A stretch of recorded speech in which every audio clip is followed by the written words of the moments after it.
اولاد کا ہونا اللہ سبحانہ وتعالی کا ایک بہت بڑا انعام اور بندے پر بہت بڑا احسان ہے.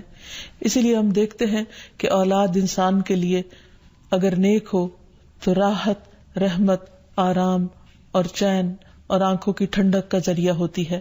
اگر کسی کی اولاد نہ ہو تو اس کے لیے بھی دعا سکھائی گئی ہے, اور وہ دعا ابراہیم علیہ السلام کی دعا ہے جس میں وہ کہتے ہیں رب ہب لی من الصالحین, اے میرے رب مجھے نیک اولاد عطا فرما, صالح لوگوں میں سے عطا فرما.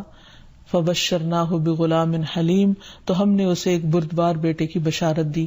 یعنی اللہ سبحانہ وتعالیٰ نے ان کی دعا سن لی, اور یہ دعا بہت عرصے کے بعد سنی گئی تھی لیکن بہرحال سن لی گئی.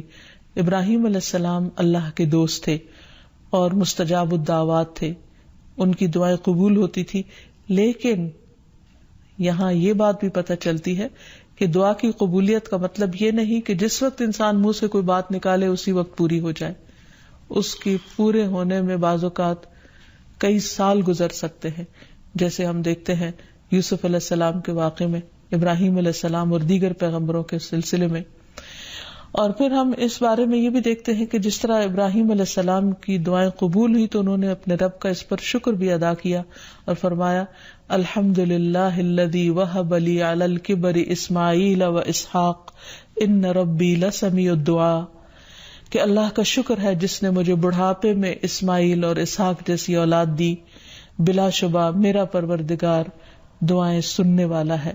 اور حقیقت یہ ہے کہ اللہ تعالیٰ پیغمبروں کی بھی سنتا ہے اور پیغمبروں کے علاوہ باقی لوگوں کی بھی دعائیں سنتا ہے. اس لیے اولاد کی طرف سے کبھی بھی مایوس نہیں ہونا چاہیے, نہ ہونے کی شکل میں بھی اور ہونے کے بعد ان کی نیکی اور خیر اور بھلائی کے سلسلے میں بھی. اور اس میں ہم دیکھتے ہیں کہ زکریا علیہ السلام کی بھی اولاد نہیں تھی تو وہ بھی بڑھاپے تک مایوس نہیں ہوئے اور دعا مانگتے رہے. اور اس سلسلے میں آتا ہے کہ وہ جب دعا مانگتے تو کہتے رب ہب لی من لدنک ذریۃ طیبہ انک سمیع الدعاء, کہ اے میرے پروردگار تو مجھے اپنے پاس سے نیک اور پاکیزہ سیرت اولاد عطا فرما, تو ہی دعا کا سننے والا ہے. یعنی پیغمبر ہمیشہ صرف اولاد کی دعا نہیں کرتے بلکہ نیک اولاد کی دعا کرتے ہیں. دعا ایسی چیز ہے جو انسان کی تقدیر کو بدل دیتی ہے. عام طور پر ہم اپنے خاندانی زندگی میں, گھریلو زندگی میں جب پریشان ہوتے ہیں تو ہم سمجھتے کہ شاید یہ مشکلات زندگی کا حصہ ہیں اور ان میں کبھی کوئی تبدیلی نہیں ہو سکتی.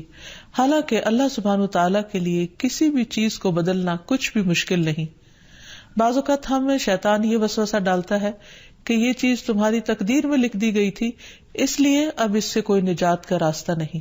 حالانکہ حدیث میں واضح طور پر آتا ہے, رسول اللہ صلی اللہ علیہ وسلم نے فرمایا کوئی چیز تقدیر کو بدل نہیں سکتی سوائے دعا کے, اور کوئی چیز عمر میں اضافہ نہیں کرتی سوائے نیکی کے.